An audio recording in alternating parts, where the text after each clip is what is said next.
It happened at night at a very expensive restaurant in Saigon. I was very, very surprised. So I did tell them that this is illegal. And then the owner said, well, because it's illegal, that's why it's expensive. I interviewed this Vietnamese man, who we're calling Tan, in 2023. Not a real name because, well, of the illegal stuff he's about to admit doing. We spoke to him through a translator, Karina, and it's her voice you're hearing. Okay, we all set, ready to go. So, a bit about Tan. He's 69 years old and a photographer for hotels. And he's funny. It's my personality ever since I was younger. Here's a joke Tan once cracked. A man was chatting with a Buddhist monk. The man slapped his face. The monk asked him why. He responded, "I just killed a mosquito." The monk said, "Whatever you kill is what you will reincarnate as after you die." The man said, "Oh, then I'll start to kill people." Tan's bosses, the owners of the luxury hotels, enjoyed that one. They like me as a person because I'm quite funny. So they normally take me out to treat me. So that's how Tan found himself in the VIP room of a restaurant in Ho Chi Minh City, being offered this mysterious and illegal item. He was invited there by a hotelier. And we were served very expensive seafood, for example, Australian lobsters. The wine was very expensive. It was about $2,000 or $3,000 per bottle. Then the owner brought out this item and he boasted about this very expensive gift, that it was even a lot more expensive than the wine. Tan was confused and excited when a shot glass was placed in front of him and the other guests sitting around the table. And then the hotelier ceremoniously pulled out the present, something that looked almost like a sugar cube. It was a small cubic block, white color, and he put it on top of each glass, on top of this grater. So when he started grating it, then this very fine white powder came out to the glass, and then he put water into the glass and stirred it up. Tan and the other guests were told to keep mixing. And at some point, Tan was like, "What is this?" I didn't know what it was until they told me it was a rhino horn. I understand that it's a product that we're not supposed to use, especially when it comes to animals that we're not supposed to kill. Tan says that he didn't feel like he could say no to taking the rhino horn, even though he knew he was breaking the law. This hotelier is basically Tan's boss, and it would have been rude, especially in Vietnamese culture, to refuse a gift. He explained to us that this drink is supposed to boost our immune system and it's supposed to be very good for us after we drink alcohol. Beyond the hangover cure, there is another purported benefit of taking rhino horn. Because we were all in our mid or late 60s, he claimed that if we use it for a long time, it would definitely help the sexual strength. Yep. Apparently, rhino horn is a direct competitor to Viagra in the older man with erectile dysfunction market. In fact, rhino horn has all the medicinal qualities of fingernails, as it's made from the same stuff, keratin. Though rhino horn has been used as medicine for more than 1,000 years. In Vietnam, there seems to have been a surge in demand for rhino horn starting in 2008. People say it all started with a rumor that a Vietnamese politician cured cancer with the horn. 2 years later, by 2010, all rhinos in Vietnam were dead. And if you look at South Africa, the poaching of rhinos skyrocketed.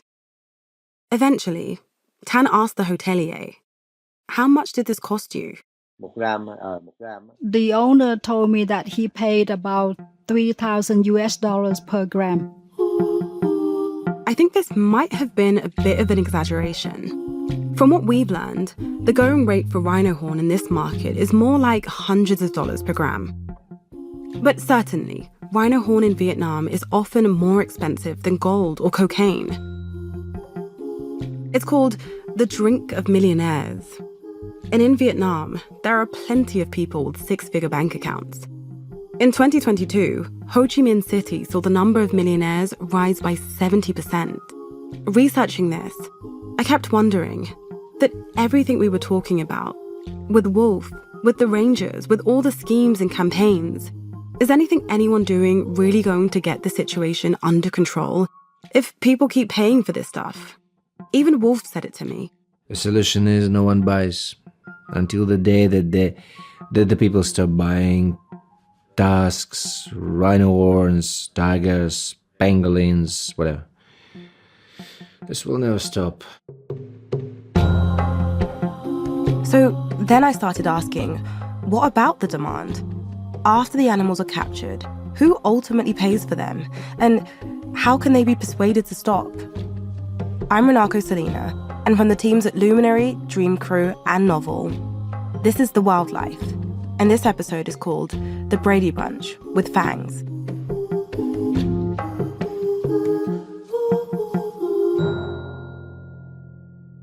When it came to demand, I was hearing again and again, China, Vietnam, Laos, even the story Wolf invented about the apparent buyer of his products.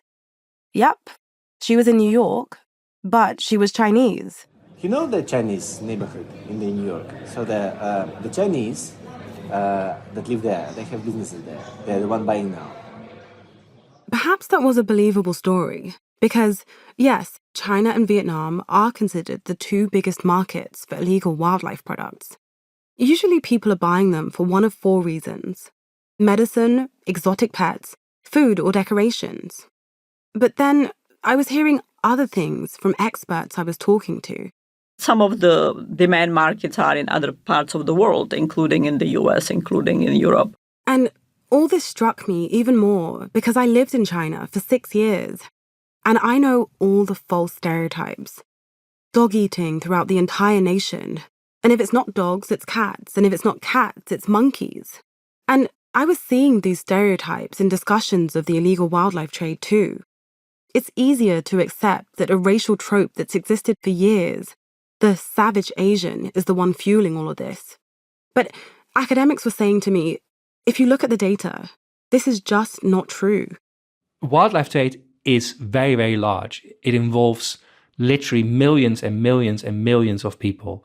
It's very difficult to typify them into one particular group. Even in the States, there are more tigers in captivity in the US than there are left in the wild. So this isn't just a single continent issue.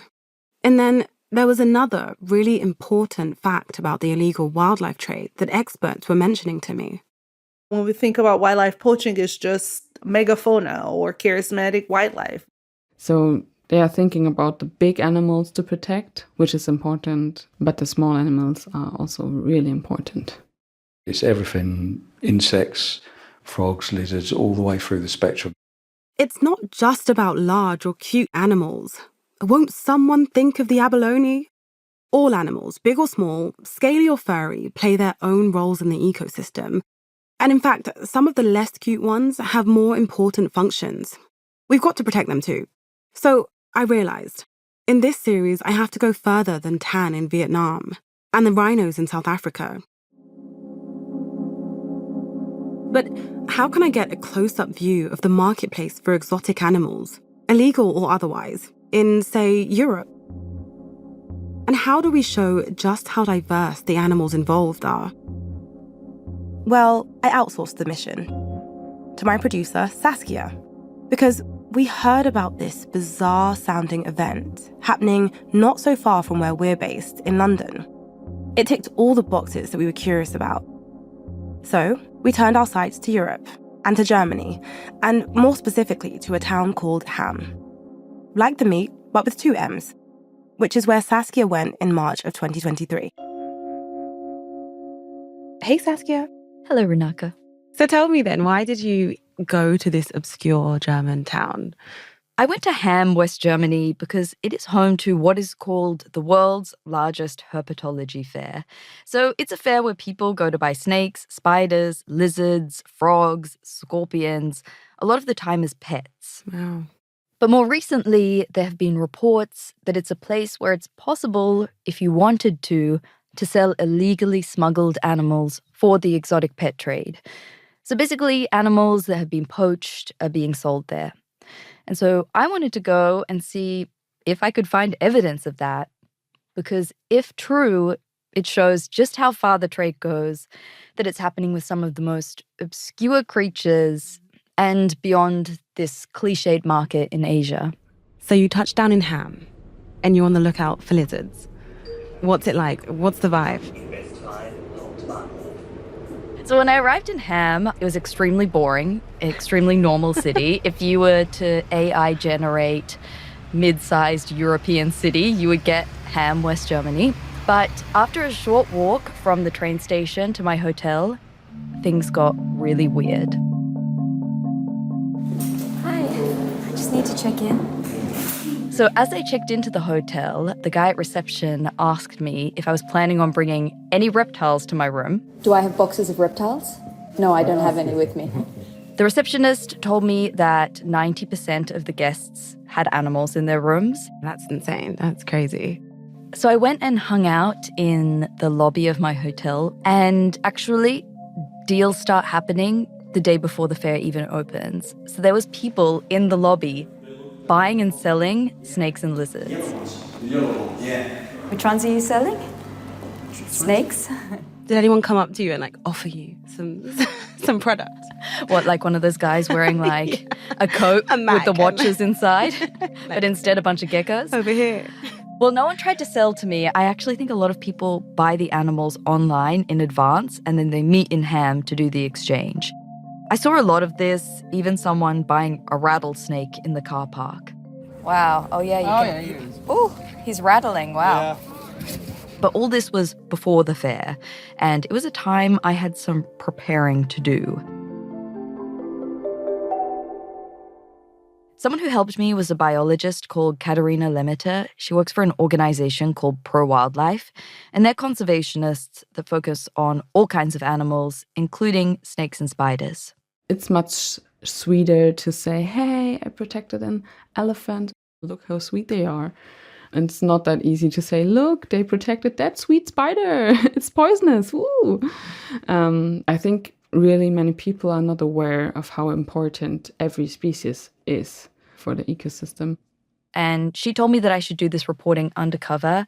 Interesting. So I would have to record secretly, and I had to get into disguise. Do you think there's anything I could wear or the way I could act that would make me seem more incognito? If you have any, I don't know, heavy metal t-shirt. Really? Yeah. There are a lot of people in heavy metal clothes. So here is what I wore. I'm looking at a picture of you looking nothing like what I'm used to. Super gothic. Yes, I went full Evanescence with this look. That was actually a t-shirt for an Italian heavy metal festival, which I found at a secondhand shop. So I felt slightly intimidated, but ready to enter the world of reptile collecting. So what was it like at the fair itself then? The first thing that really hits you is the smell. It's quite pungent, sort of like a fertilizer-like smell. And it's also a huge space. There's 4 separate rooms, all filled with these stalls, which are all filled with snakes and spiders and lizards and scorpions. So the first room that I went into was actually a room specifically for venomous snakes. Oh, he's not a rattlesnake? No, he's a rattlesnake, but he's a black. And there were skull and crossbone symbols all over the walls. And some not particularly sturdy looking boxes holding all these snakes inside of them. I saw every type of animal under the herpetology banner there. You have snakes, you have geckos, you have water dragons, you have frogs. Some of the animals looked quite relaxed in their containers, but others were scratching, trying to get out of their boxes. What kinds of people were attending? So it was all ages, I would say largely white people, European people. I went and spoke to some people in the car park. Hi, how are you? Do you guys speak English? A little bit. Because speaking with them felt like a window into the very start of the demand journey, into what fuels the trade, that in some cases is decimating species and upending ecosystems. Where do people's need to own these living beings and bring them across the world and spend pretty obscene amounts of money on them? Where does it come from? It's just my obsession. I mean, why are you going on party every weekend and drinking like for 100 euros some alcohol or anything? So I would rather buy animals. I have fun with that, and yeah, that's actually the only thing. I can't argue with it. It's an obsession. It is how it is. I love spiders. Every spiders. Because like when I have a bad day, I can just take care of them. And yeah, sometimes they do some random shit, like they look at you and then they lick the air, and it just looks so adorable, and I love that. So it brightens my day a lot, yeah. I feed them, I give them water. If something happens to them, I take care of them. So they're like my family, like my kids. Yep, like the Brady Bunch. The Brady Bunch with fangs. Yeah, Brady Bunch with fangs. Exactly. Yep. Thank you so much. You're welcome. You're welcome. You know, this is really interesting to me because when you think of the wildlife trade, you're thinking of African animals, you're thinking of savannas, you're thinking of traditional Chinese medicine. And yet here we have this part of this, at times, incredibly controversial industry in Europe, a lot closer to home to a lot of people, with kids and heavy metal fans and people who, in a sense, feel so much less far removed from the West.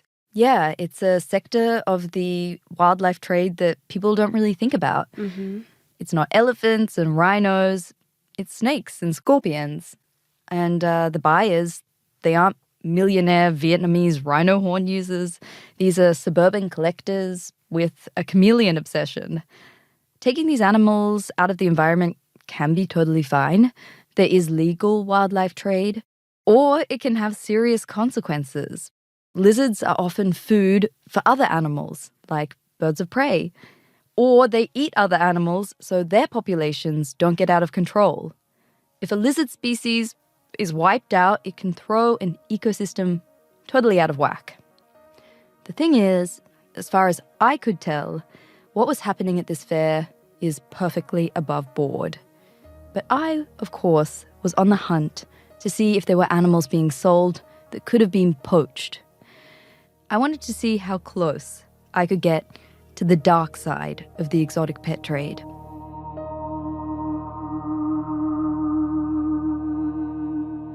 So this is one of the largest reptile and spider fairs in the world, but it's also criticized for being a place where people sell poached animals. Did you see any evidence of that?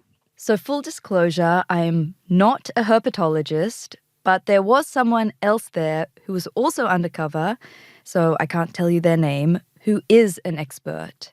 And they documented the animals that they saw there. And so probably the most surprising was the lizard you will see in this video.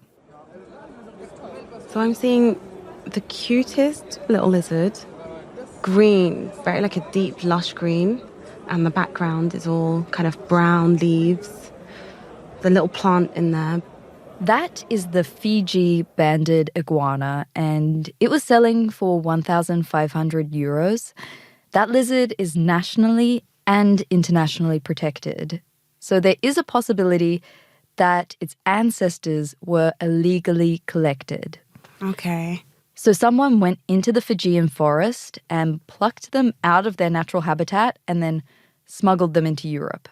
They are a species that has been dogged by controversy. I read a story of a man arrested in 2002 for trying to smuggle 3 into America, hidden in his prosthetic leg. In his prosthetic leg? Yes. And I actually did see someone buying a banded iguana from a man who pulled it out from under his table wrapped in a tea towel. Which one are you buying? Which again raises this question of where did he obtain them? How is he allowed to sell them? Yeah. Does he wear a prosthetic leg? Just to say, I looked at the website of this banded iguana seller, and on it he says his lizards are bred in captivity, which would make him selling them legal. I also asked the organisers of the fair, which is called Terraristica, if they had anything to say about the allegations that they provide a platform for people to sell animals that may be part of the illegal wildlife trade. So on their website in German, they deny this, but I sent them an email anyway, asking for their response, explaining that I'm a journalist from the UK, and the organiser, Frank Isabert, replied, "Enjoy your Brexit. Greetings." Sassy. So when I was at the fair, I was looking out for people who I knew had historically been linked to wildlife trafficking. We're focusing on the European demand for illegal wildlife in this episode, and here was my chance to meet a European trafficker. So the most interesting that I think I found was a man called Sven Koppler.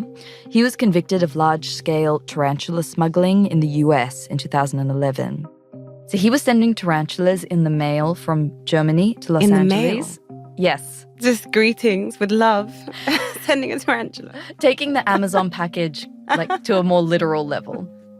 And so he sent more than 240 of them, including a protected Mexican species. I nervously approached him, and he had a table filled with tarantulas. These are all tarantulas? And I asked him where they came from. Wow, where did they come from? He got very, very quiet, and so I tried to deflect. This one's really cute. Sounds like that question made him a bit nervous. He looked spooked. I am definitely not alleging he's doing anything illegal at the fair, but certainly his previous brush with the law did not inspire him to leave the industry. I was actually kind of curious if people at the fair had any idea that people who had been in trouble with the law for trafficking were attending, or if they had any questions about the legal provenance of these animals. And it turns out, not really. I've also heard that there's sometimes animals here that are protected that ended up being sold. Do you know anything about that? No, did not see anything. Guess there could be stuff like that happening. I mean, I just got this gecko at a car with my friend, so she could have also given me an illegal animal like that. I've personally not heard or seen anything like that. It seemed to me that no one could really imagine that something like this could happen in Germany. But I don't think that they would be illegally caught, not here in Germany, because you need papers for them. The veterinarian, they will check, and if you haven't got the papers, I also saw that in our other fair, they will take your animals away. Perhaps even the buyers there viewed the illegal wildlife trade as something only happening in Asia and on the African continent, with big, majestic safari animals. And again, I couldn't find any evidence of criminal activity at the fair. And actually, illegal acts, when it comes to protected lizards, are not very common. This all has to do with the opaque controls surrounding the trade of wildlife. Runako, explaining this requires you to go into a whole other snake pit. The snake pit of international wildlife trade regulation. This is where I pass the baton to you, Runako, to explain.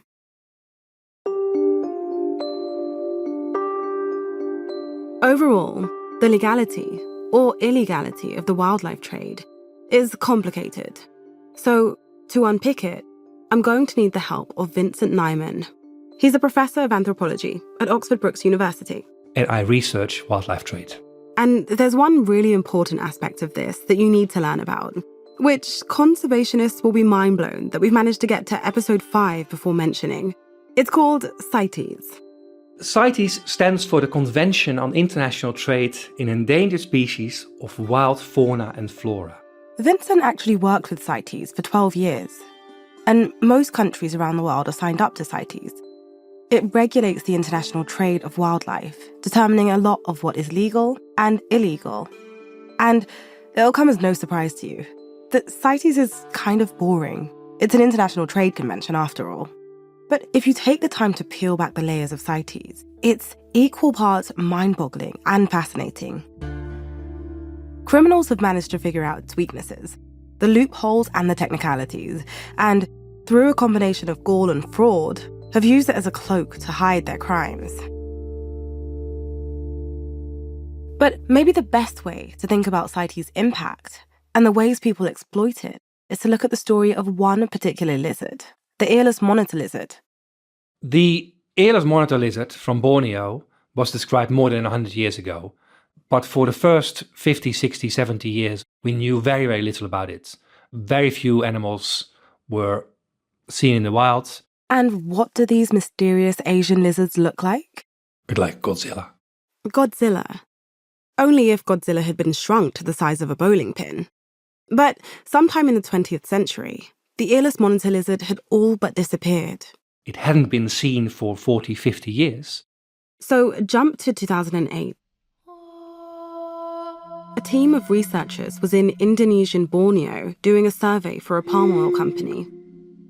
They were in a forest in West Kalimantan.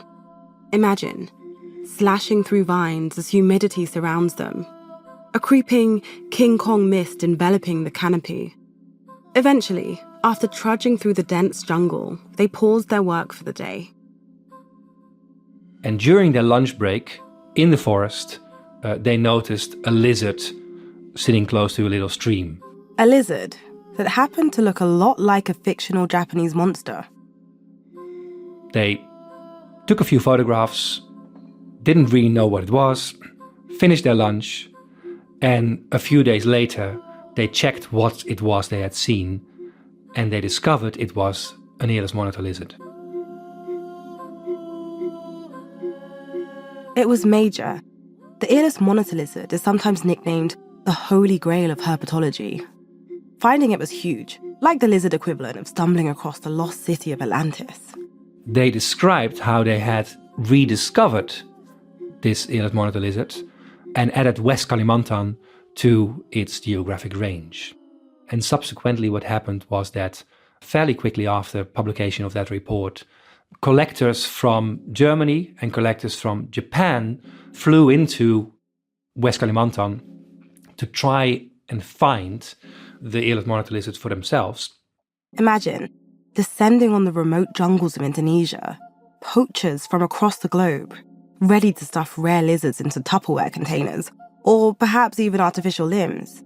Not because they wanted to observe them, but because they wanted to keep them as pets, or perhaps even sell them onto the illegal market. And not very long after that, we indeed saw the first individuals showing up in private zoos in Japan, at traders in Ukraine, and at traders in Europe. Earless monitor lizards were the hot new thing, a collectible in reptile circles, and they would be extremely profitable for sellers too. This happened with exotic pets. Think of Finding Nemo. Despite the fact that the film's core message was anti-poaching, the demand for clownfish, Nemo himself soared after that hit Pixar movie, leaving the species locally extinct in certain areas. Then there was Harry Potter's Hedwig. Faster than you could say Wingardium Leviosa, everyone seemed to want their own pet owl. There's also very much a novelty factor. So earless monitor lizards became the latest trend, particularly because they were endangered and therefore rare. And here is where we get to the loopholes that allowed their trade to flourish. See, it was illegal to take an earless monitor lizard out of the wild, as it's nationally protected. It is on the protected species list. You cannot buy and you cannot sell it. It should be easy. But it was not protected under international law, CITES. So, once those lizards were smuggled out, possibly in suitcases or in mislabeled boxes, once they were in, say, Germany or Japan, it was legal to sell them. Within many countries, including many countries in Europe, once that particular species is within your country, since it's not listed on CITES, since it's not protected in your own country, you are more or less free to trade it. That would not be the case in the US because the importation of a legally protected species from Indonesia or Malaysia would be in violation of the Lacey Act. The Lacey Act in the US says you can't sell an animal if it would be illegal to sell it in its country of origin. But in Germany, no such law exists. This is what the biologist from Pro Wildlife, Katharina, says is happening in Hamm. Why the sales of endangered species taking place there are not legal. Because there's only a really small percentage of reptiles and amphibians, or spiders, listed under CITES. And those are the only animals that could be illegally traded. With the earless monitor lizard, it was eventually listed on CITES as a protected species. Only, it was basically too late. The earless monitor lizard is not designated under the highest level of CITES protection, which means that only lizards caught directly in the wild would be illegal to sell. But the ones that were already taken... People start breeding them. Once you have them and you start breeding them, one could argue that the offspring is then legally acquired. And those offspring now also can be imported into the US because it's no longer in violation of a Lacey Act. As we speak, earless monitor lizards are lodged in tanks of reptile collectors around the world. Maybe these animals were bred in captivity. Or maybe not. See, it's very hard to tell if an animal has been caught in the wild. It requires loads of tests. And to cover this up, people make fake CITES permits, a process called sea washing. This got me thinking of the buyers back in Germany. Like, when people go and buy cocaine, for example, they know it's illegal. But a lizard? It's so much harder to tell. It's almost a free-for-all for poachers and traffickers. The more I try to figure out how to curtail this trade, the more it makes my head want to explode. Like, on one hand, millions poured into the fight against poachers across Africa. The other hand, that fight ignoring the root issues of racism and poverty. One hand, CITES adding more and more animals to their list. Other hand, legal loopholes that allow wildlife criminals to go undetected. One hand, spies like Wolf being sent to take down traffickers. But other hand, people continuing to buy these products, lining the pockets of these kingpins. I mean, I don't have enough hands to juggle all this. But ultimately, what I really want to know is, how do we make people give a damn, beyond the legality, to care that buying any rare and endangered animals or their parts could lead to devastation for species, environments, and humans? In essence, how do we get buyers to put their money away? And ultimately to make sure that the amazing animals and plants we have in the wild do not go extinct. Well, one person I spoke to did just that, changed their ways. Tan, the Vietnamese photographer who took rhino horn to cure his hangover. Đúng vậy. After I drank the rhino horn, this kind of information just play in my mind. Tan had a change of heart. Tan's first encounter with rhino horn was in the VIP room of that restaurant. After that, he was given the horn 3 more times by the hotelier. And in tandem with that, Tan started researching about the illegal wildlife trade. And he was getting more information about the rhino poaching crisis. Here's what he had to say through our translator, Karina. I've learned this from watching documentary on TV as well as learned from the internet. And not only rhino horn, but for example, elephants being killed for the tusks. And if these animals were killed, then eventually there won't be many of them left. Tan was thinking about it more and more. And it started to really bug him when the hotelier would bring out the cubic slab of horn. I felt very uncomfortable and uneasy. I would rather we just drink alcohol and not the rhino horn. Eventually, Tan decided he needed to say something to the hotelier. That he thinks taking rhino horn is wrong, which of course is awkward. Imagine basically telling off your boss. So Tan approached it very delicately. When we are at the environment where there's no alcohol involved, like we will go out for food or coffee, I talked to him and pointed out to him that it's not a good thing to do, and also it's illegal. I did say to him that when we use it, we are unintentionally killing these animals and make them become more and more extinct. When we consume them, we encourage the killers to kill them more. It actually took a while for us to find Tan, someone willing to talk about taking rhino horn, which is illegal, and in some circles in Vietnam, taboo. So what made Tan speak with us? If more documentary like the one you're doing now about what we should not use rhino horn to be more accessible, so that I can also and use it to encourage my friends, especially those who using them, to watch them and learn more about it and stop using them. The more of this kind of information available to the public, to my opinion, is much better. So, in Tan's case, he learned more about the trade and it made him stop and influence others. Which, as someone making a podcast series on that very topic, well, it's pretty gratifying to hear. But we spoke to someone else who studied this, Vanda Felbert-Brown, and she has a different take. Vanda's a senior fellow at the think tank Brookings Institution in Washington. Her job is to research and analyze patterns of criminality, basically trends in the criminal world, including in drugs and insurgencies. Her work takes her to dangerous places, militia-held territories, war zones. I have been threatened, I have been in firefights, I have been shot at, I have been subjected to violence. Around a decade ago, she turned her sights to a different criminal underground, the illegal wildlife trade, partly because of an uptick in the number of rhinos and elephants being poached. That, in combination with other human activities, was causing catastrophe. In 2017, Vanda published a book called The Extinction Market, and she really looked at what influences people to stop buying illegal products, because she says that's the root of the problem. Specifically, she examined what messaging and advertisements work and don't work. Early on, a lot of the environmental conservation efforts simply centered on awareness campaigns and on altruism. The ivory trade has always been paid for in blood. Not just in the blood of elephants, but in the suffering of people too.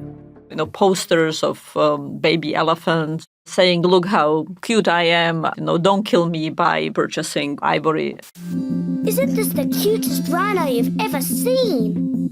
And how about this baby buffalo? In reality, these babies have no mothers. Poaching has left them orphaned. I'm not trying to diss these ads. They're not only emotive, but they make some good points too. But ultimately, by and large, we know that messages that primarily center on altruism or essentially just awareness raising are not highly effective in reducing demand. They do not work. What works much more, and has been the case in like cigarettes or drugs, is building messages around quite short-term, very direct, highly visible costs to consumers that center on one's health or desirability as a partner, being cool, being able to date. Vanda says one of the most effective she saw was an anti-crystal meth campaign that showed rather gruesome images of meth users who have lost teeth, who looked emaciated. This is where she used to be a cheerleader. This is the sink where she started pulling out her eyebrows. Who looked very physically aged, even though those were young people. My hair was falling out in huge clumps, and my eyelashes were falling out, and I had sores all over my face. And that was a very effective campaign. Effective because they showed beautiful young people very quickly becoming ill and, well, ugly. So when it comes to wildlife, Vanda says we need more advertisements like that. So if Vanda was going Mad Men on the ivory trade, I would be designing the campaign to show an attractive man, for example, wearing ivory bangles or wearing some sort of ivory, and an attractive woman spurring him and going off with another man who is not indulging in this undesirable consumption. So basically, a dude walks into a bar, spots someone he's interested in. He turns on the charm, but when this person sees that he's wearing an ivory bracelet, bye, Felipe. Instead, the love interest makes off with someone wearing a Save the Elephants shirt. Much more effective change to behavior comes from selfishness, from short-term, clear negative effects, rather than delayed, diffuse global bads produced for the entire planet. But you know what? I think there is some crossover. A wedge in the Venn diagram between something being morally wrong and triggering our selfishness. You might remember anti-seal fur advertisements. They exposed that cute baby seal pups were being clubbed to death for fur coats. Well, this led to a big reduction in demand for seal fur because it was seen as inhumane and therefore unattractive. They're not mutually exclusive. So maybe we have to cultivate this more. Say that buying a rare and endangered lizard isn't interesting, isn't cool. It could be destroying ecosystems, and because of that, won't land you a lizard-loving girlfriend. The demand has to stop, but realistically, it'll take loads of time, work, and messaging to create a big movement away from buying things like rhino horns or endangered lizards, to plug the holes of the sinking ship that is our collapsing wildlife. In the meantime, there are people trying to make progress, bucketing out water to slow down the descent, disrupting the flow of products before it even gets into the hands of buyers. People like Wolf, trying to take out the traffickers. So, on the next episode of The Wildlife, I was speaking with the buyer, and the buyer is not happy, as you can imagine. we go back to Wolf's mission, as Wolf does some buying of his own. We weren't getting any product. Cromer wasn't responding back. Or at least he tries to. If you cannot ship it, just give us the money back, because you cannot do business like this. There was definitely talk that if he doesn't get you a horn, what are you going to do?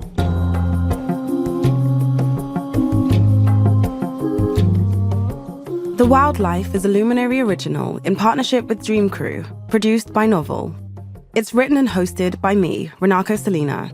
The series is reported, written, and produced by Saskia Collette, with additional production by Julian Manigera-Patton and Jayko Tajevich.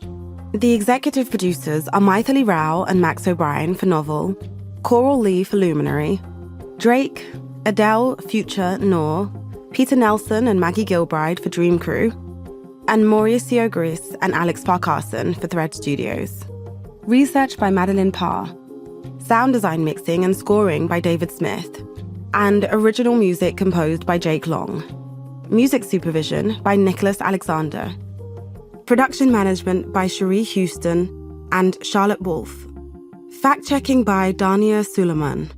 Jamie Lines is head of creator and content operations for Luminary. The voice of Wolf is Ivan Ivashkin.